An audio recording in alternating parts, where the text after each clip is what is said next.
Surrender and serve me in life, or die and slave for me in death.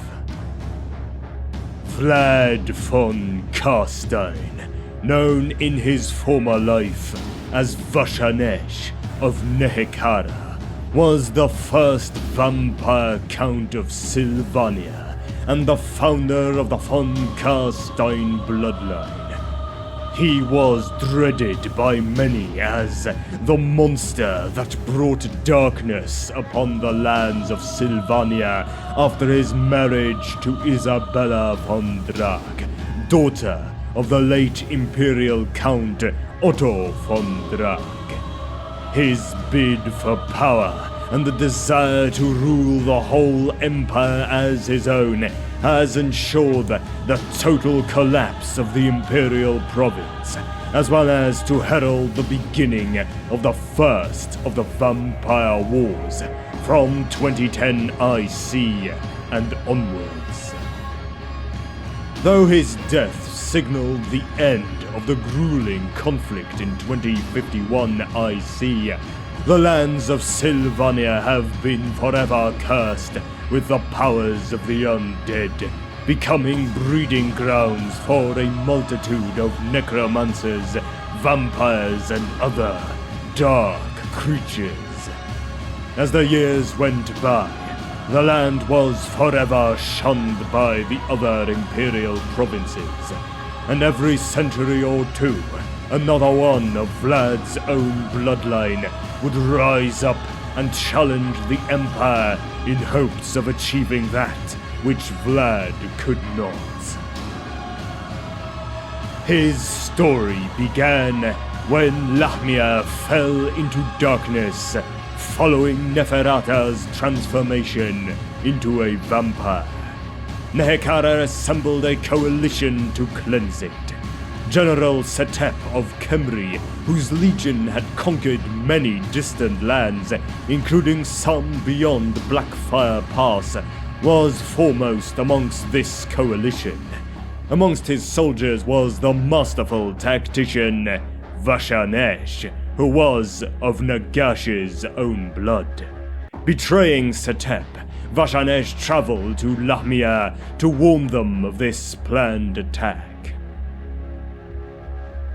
He so impressed Neferata, she gave him the last of the elixir of life, which none have been able to recreate since, and made him her husband, king of Lahmia and co-ruler of its growing population of vampires. Together they plotted to keep the other cities of Nehekhara distant from each other, creating a network of spies that split the nation for centuries, disrupting all attempts to unify the people against them. After centuries of uncontested rule, it was King Al-Khadizar the Conqueror who finally managed to mobilize the disparate armies and bring war to Lahmia by invoking the names of the old gods of Nehekhara. He laid siege to the city at the head of an army composed of warriors from all of the other cities, as well as the territories he had added to the realm, carved out of Araby and the Southlands. Arriving at the city, they were horrified to be met not only by the military of Lahmia, but also by an army of the dead raised from their rest by Vasora. Fighting back their fear, Al-Khadizar's troops brought battle to the undead. Though outnumbered, the army of Lahmia could be continually replenished, the dead rising as soon as they fell. Their mortal followers proved less reliable, and traitors among them turned against their masters and allowed the Nehekharans to storm the city. The chariots of the Jackal Squadron of Marak coated the streets with blood, and those vampires who did not flee were forced to do battle on the steps of the temple. Aborash led the defense for a full week, withstanding the spells of Zandri's high priests and the alchemical fire of their war machines.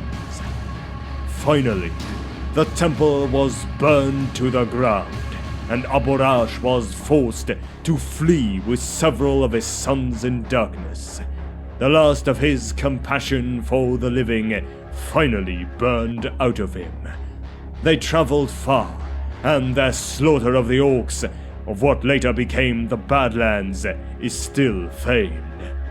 The other surviving vampires, including Nehekhara, Vasoran, Ushoran, Matmasis, and Harakt, fled to the north, where they came across a reborn Nagash in the midst of raising an undead army of his own.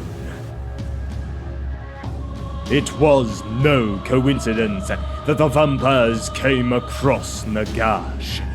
Through his agent, Vasoran, Nagash had manipulated them from the beginning and lent them his magical aid from a distance during the siege of Lahmia.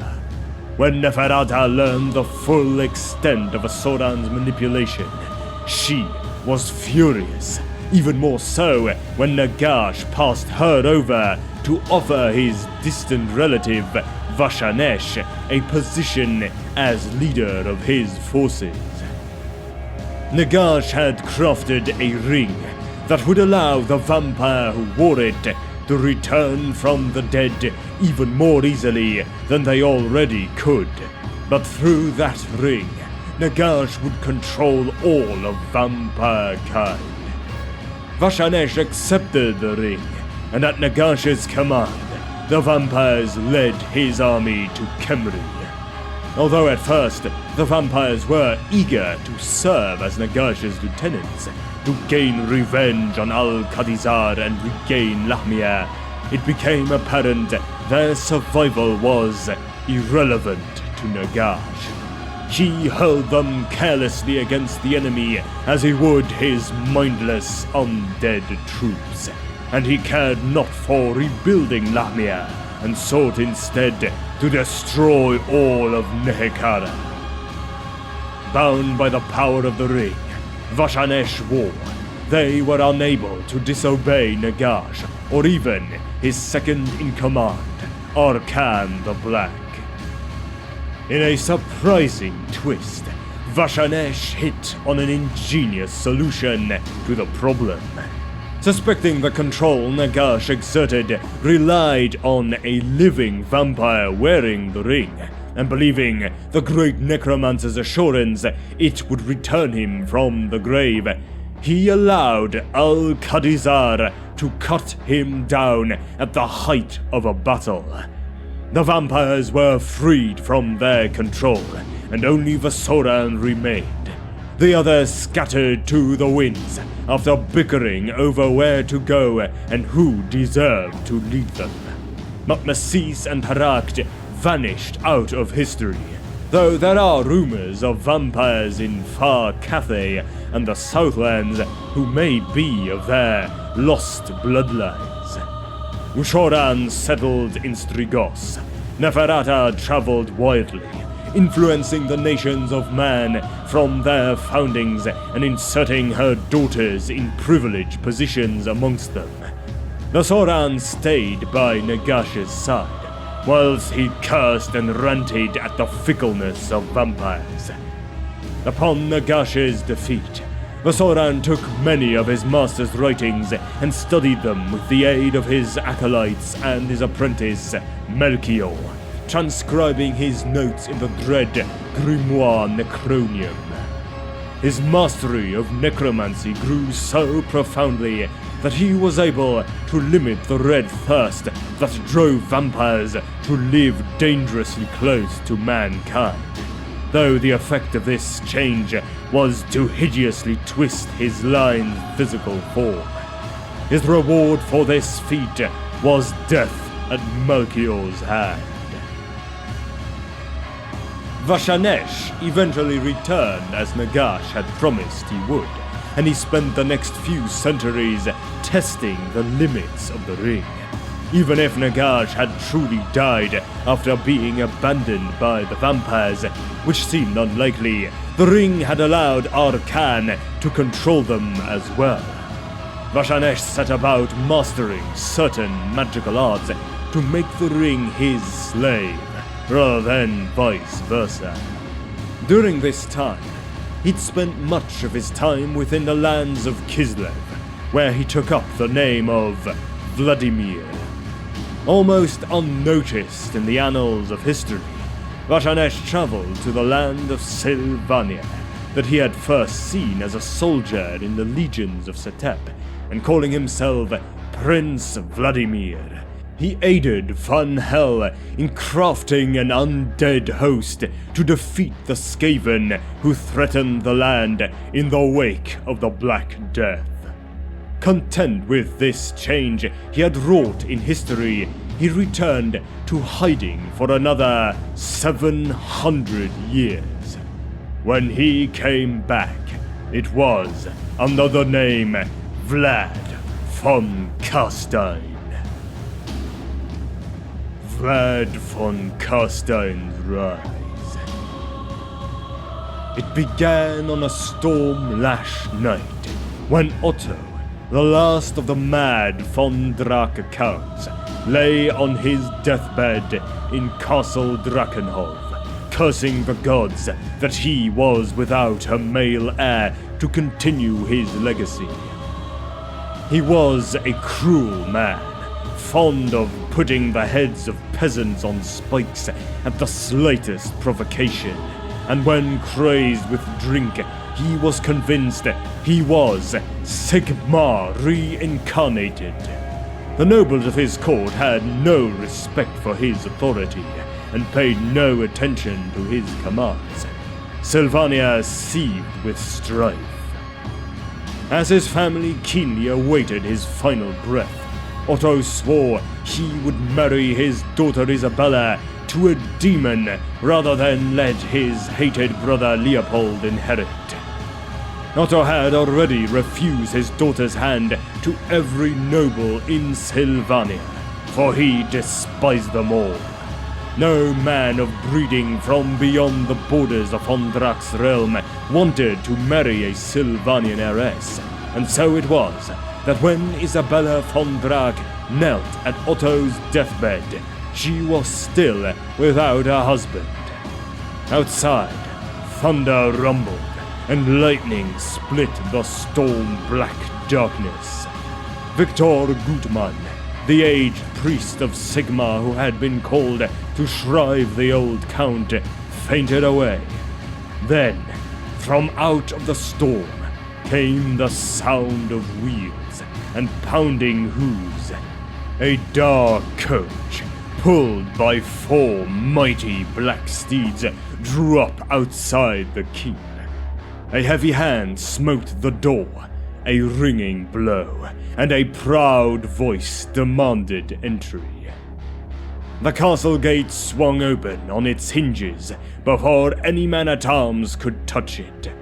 The visitor was revealed, and as one, the baying guard dogs ceased to howl and slunk away.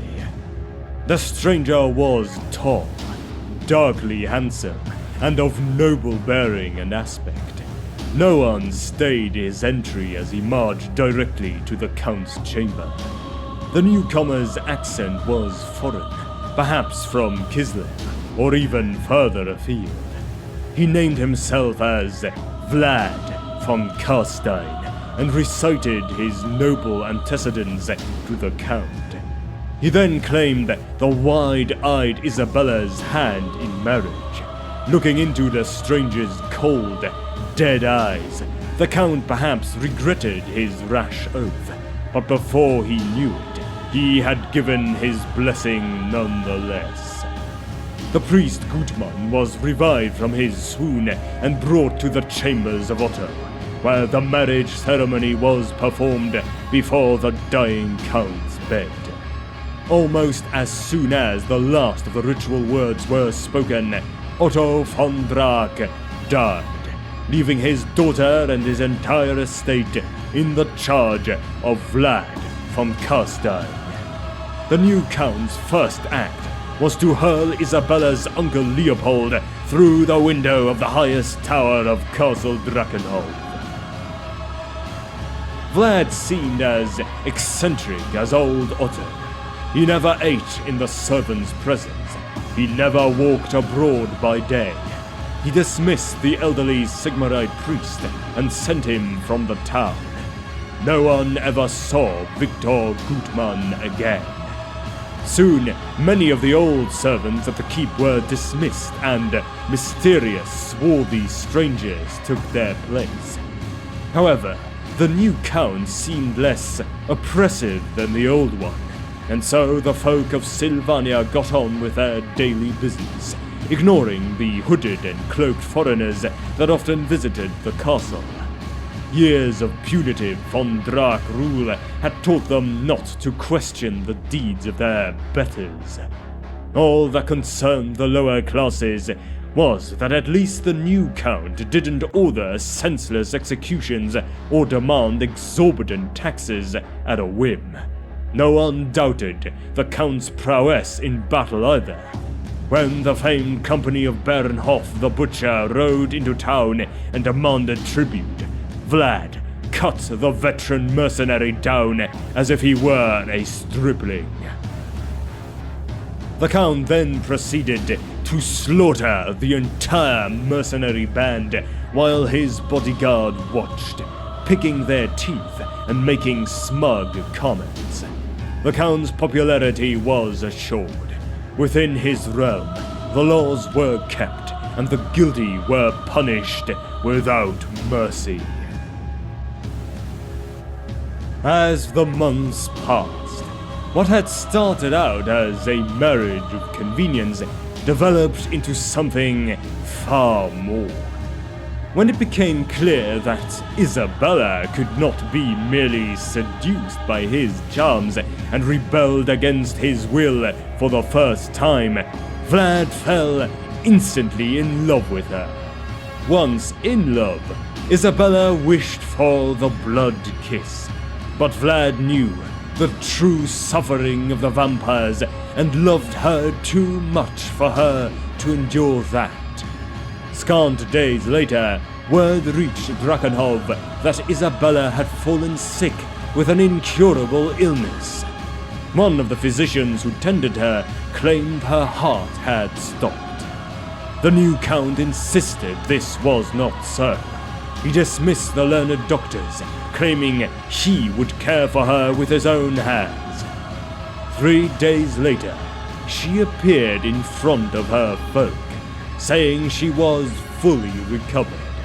She was ever afterwards pale and wan, however, and never left her chambers save by moonlight.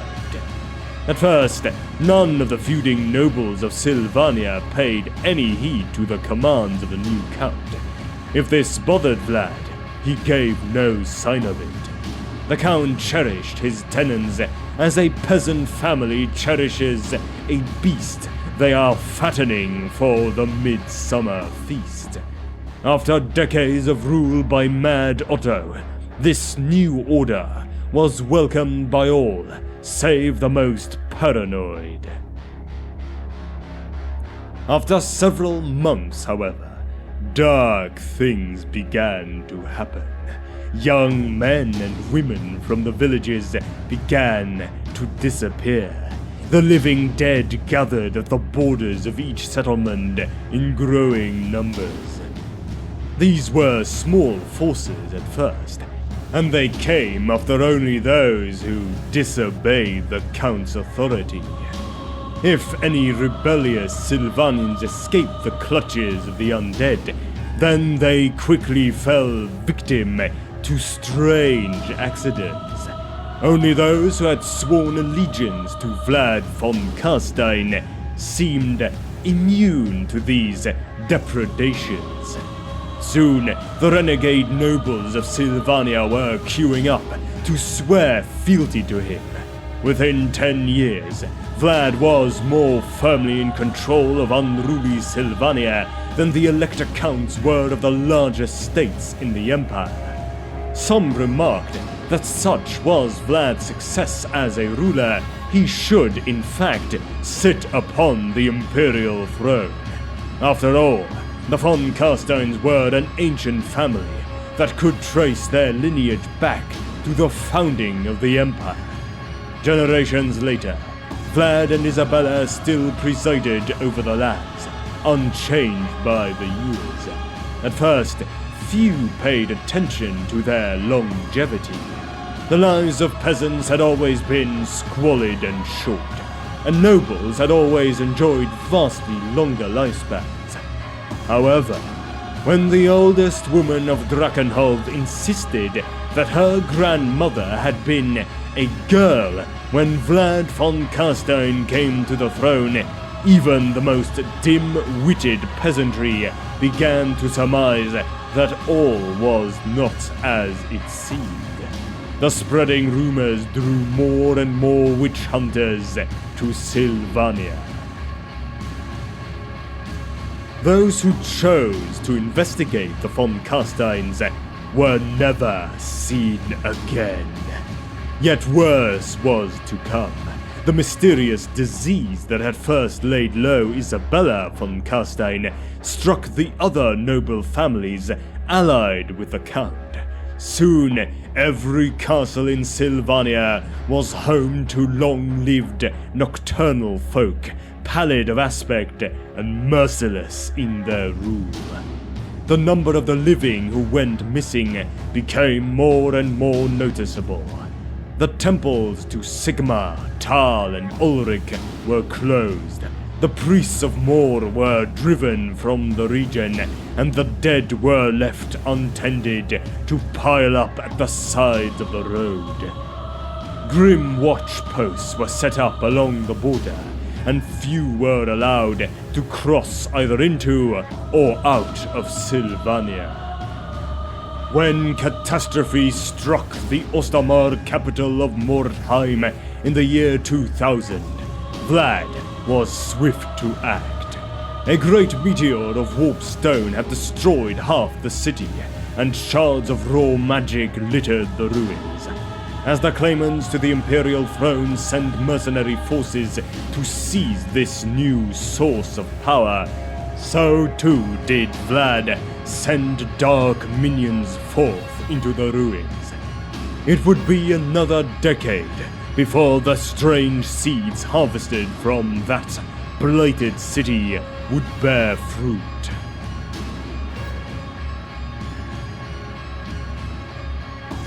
In his former life, Vlad was not a cruel man by heart, but the curse and selfish pride that is usually brought about by vampirism had corrupted him in body, mind, and soul.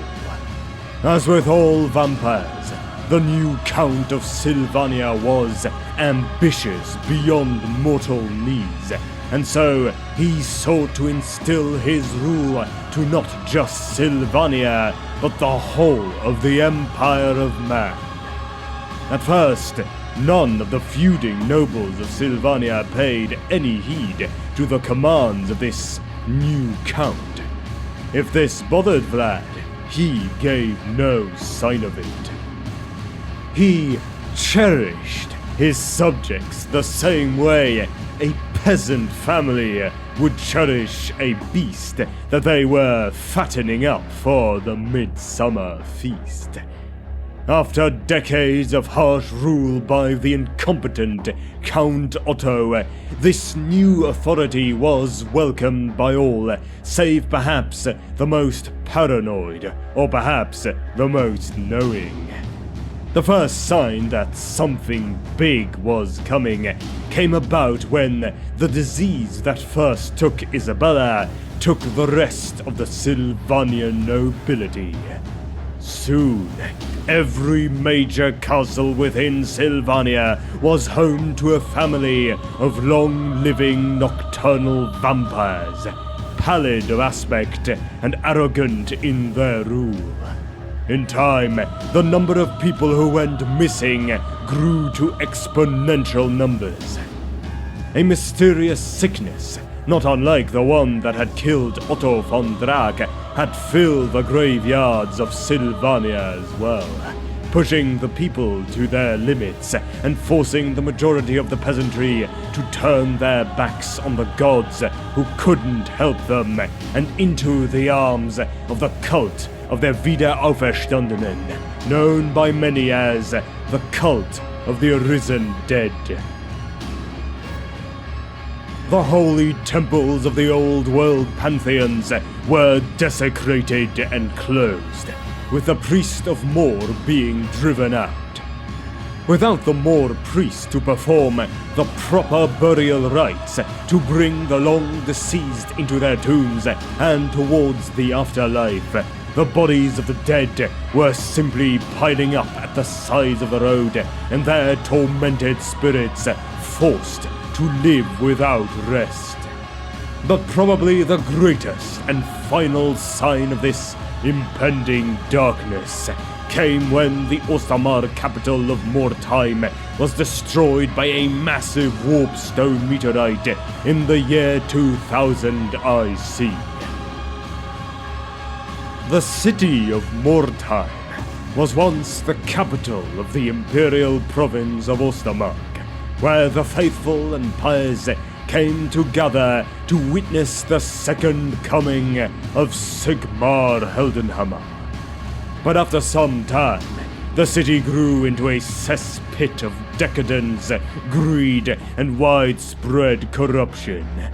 When the city was obliterated in 2000 IC by a massive meteorite, shards of warpstone were found all over the ruins of the city. Unbeknownst to its chaotic origins, claimants of the imperial throne sent mercenary companies into the city to gather as much warpstone as they possibly could, hoping to manipulate its false properties of healing the sick or turning lead into gold into their own personal uses. Vlad followed up on this as well, of course, sending in his dark minions to gather as much of the shards as they possibly could. Finally, on Geheimnisnacht Eve of the Imperial Year of 2010 IC, Vlad von CARSTEIN thought the time ripe for the next step in his master plan. It was then, at the start of the winter, that the Count called forth all the nobles of the province to pledge loyalty to him during a festivity called the Totentanz, or the Dance of the Dead. The dance was to be held at Drachenhof Castle at the eve of Geheimnisnacht. The Totentanz was actually a huge coy invented by Vlad to assemble the remaining living aristocracy into one place. At the height of the ball, he gave an order to his minions to close off the entrance and kill every living thing inside. Only 2 people left the throne room alive. Alten Gans, loyal human servant of Vlad, who had suspected the true nature of his master plan, and Stefan Fischer, a witch hunter who had been chasing one of von CARSTEIN's vampires for the murder of his wife alongside another witch hunter, John Skellan, his brother-in-law. During this event, Skellan was killed and turned into a vampire, but Fischer managed to hide below a pile of dead corpses without being caught. With his deed enacted, the Count of Sylvania stood upon the battlements of Castle Drachenhof and intoned a terrible incantation from one of the 9 books of Nagash. Fueled by the magic-saturated warpstones recovered from Mortime, the necromancy spell flowed over the unguarded cemeteries of the Gardens of Mor, and, in an instant, all throughout the province, the dead began to stir. Slowly, every single cadaver in Sylvania began to move towards Drachenhof to answer the call of the vampire count. As the dead nobles started to emerge from the throne room, Stefan Fischer acted like a zombie and escaped Drachenhof with only one single thought in mind. They are coming. Fischer finally escaped the deadly trap Sylvania had become, only to fall into the claws of a small band of vampires traveling through the Empire. Accepting his fate, even feeling joy for being soon reunited with his wife, he was content to finally meet his end when suddenly he was saved by a small detachment of Countess Ottilia's army, sent to investigate reports of undead activity along the Sylvanian border. Fischer thus relayed the truth behind the vampire count's true nature. Feeling all sense had fled his life, he stayed with Ottilia's army as they tried to fend off the undead army at the Battle of Essen Ford, which would be the first conflict of the Vampire Wars. The battle at Essen Ford was considered a total Imperial massacre. Knee-deep in the mud and overwhelmed by impossible odds, the human army was easily swept away. At the end of the battle, Fischer came across his brother-in-law, John Skellan. When the prisoners were lined up before the vampire count, Vlad showed them the extent of his power. While speaking with the leader of the army detachment, he invited first Guns, then 3 vampires, including Skellan, to kill a prisoner of their choosing. Skellan chose Fischer and bled him dry, thus reuniting him with his dead wife. Vlad reanimated each of the dead Imperials, then asked the still-living Imperial commander of this defeated army to choose one of his men to live. The latter refused, not wanting to decide about the life or death of his own. The vampire count thus chose the youngest of the prisoners and announced to him that he alone would live, to spread the fear of the vampires throughout the Empire. Vlad then freed the prisoner, who ran for his life away from the undead army. In this moment of destruction, the Imperial commander took Vlad's sword and beheaded him with a swift stroke. Hermann Prosner severed the commander's hand in an instant afterwards, but it was too late, for the vampire count was no more. However, just as Prosner had finished giving orders regarding the torture of the Imperial commander who had slain the vampire count, he suddenly remarked that the body of the count had disappeared. Dismissing it as trivial, he started a brutal rise to power, slaying everyone opposing him. It had been the loyal servant Guns who had taken the body away, incapable of accepting the death of his beloved count. At the end of the night, Prosner had obtained control of the undead army and was going to attempt to acquire the last thing that would truly cement his power: the widow, Isabella. The latter, totally hysterical, was smiling when Hermann Prosner entered her tent. She claimed that her beloved wasn't dead and that he would come back to get her. Gently, Hermann Prosner led Isabella out of the tent and claimed her before the whole army as his bride by right of strength. Then, the most unpredictable of things happened, for from the back of the crowd, someone answered the challenge. The undead all stepped away from the one who had spoken, and there stood Vlad von CARSTEIN. He had been saved by a family heritage, an old signet ring obtained in his earlier life, which granted the wielder the ability to cheat death. In the following duel, Vlad defeated Prosnar and laid him low. Seeing his death inevitable, Prosnar hurled his sword away, killing loyal Guns in the process. The Count then prepared to strike him down, but was stopped by Isabella, who claimed that right for herself. He gave his sword to her, and she killed Hermann Prosnar in cold blood.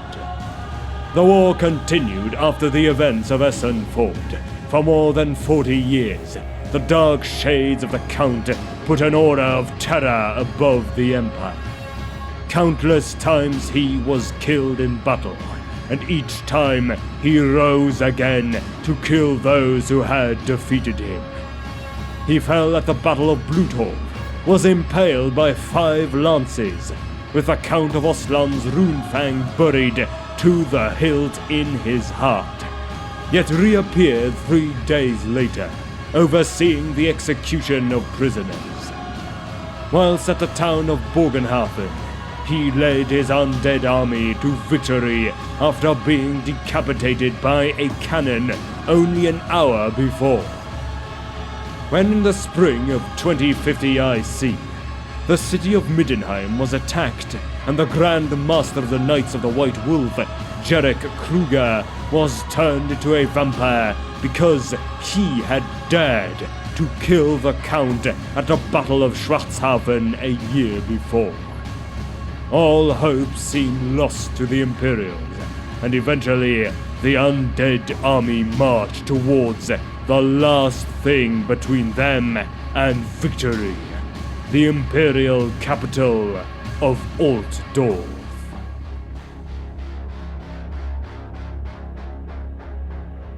When the undead army arrived before the walls of Altdorf, they found the city was well prepared. The Reich had been diverted to surround the city, harvests had been entered, and the walls had been manned. However, the powers of Vlad proved enormous.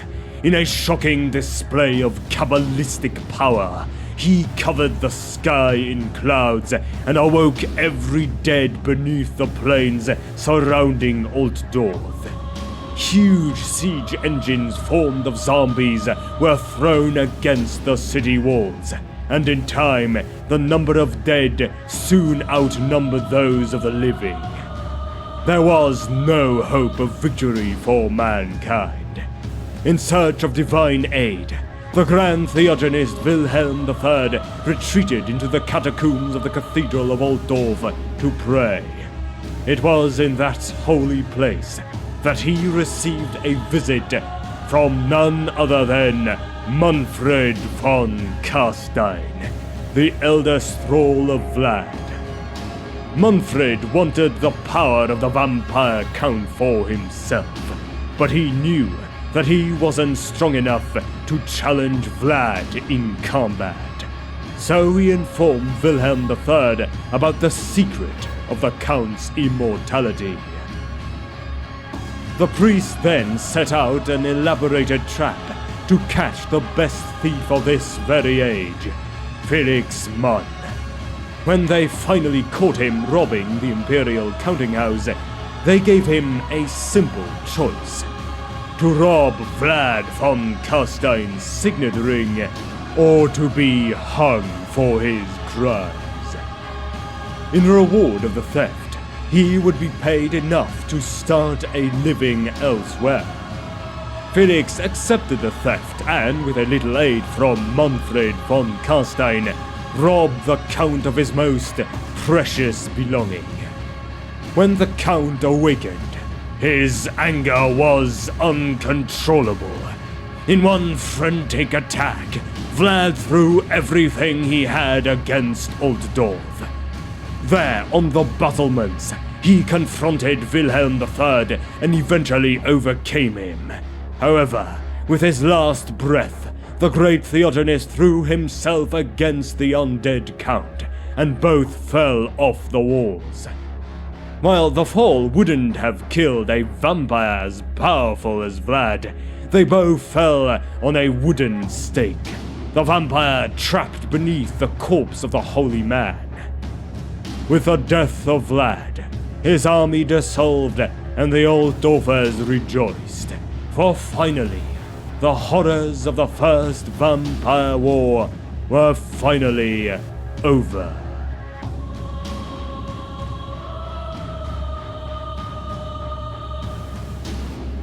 I fell in love with him the moment I met him. There was something about him, his eyes, the way he carried himself, as if he were something more than human, even when he was still mortal. From Queen Nehekhara,